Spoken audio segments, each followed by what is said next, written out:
एक माँ की दुख भरी कहानी। मैं ऑफिस से ज़रूरी मीटिंग के लिए बाहर आया। अभी बाइक की किक मारी ही थी कि जूते का सोल टूट गया।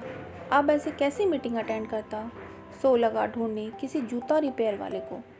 अचानक मेरी नज़र सड़क किनारे बैठी बुजुर्ग महिला पर गई, जो कि लगभग 65 साल के आसपास होगी। लोगों के जूते चप्पल रिपेयर कर रही थी।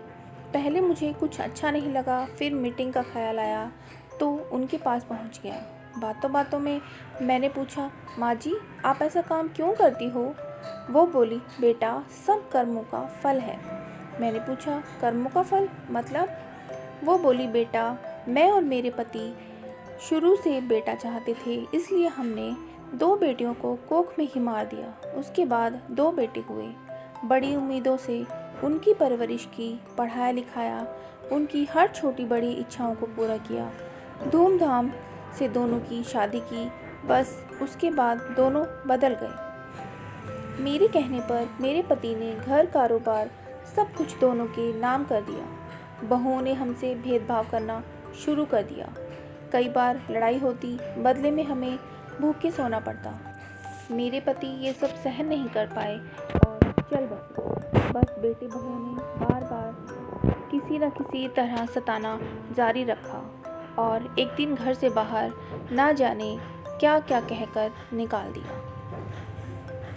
कई दिन भूखी रहने पर एक भले आदमी ने मुझे ये मेहनत का काम सिखाया, क्योंकि मुझे भीख नहीं मांगनी थी। बस तब से ऐसे ही काम करके अपना पेट पाल रही हूँ। मैं स्तब्ध था, क्या कहूँ। खैर, मेरा जूता तब तक ठीक हो चुका था। मैंने 100 रुपये दिए तो उसने बाकी के 60 रुपये मुझे वापस देने को बढ़ाए।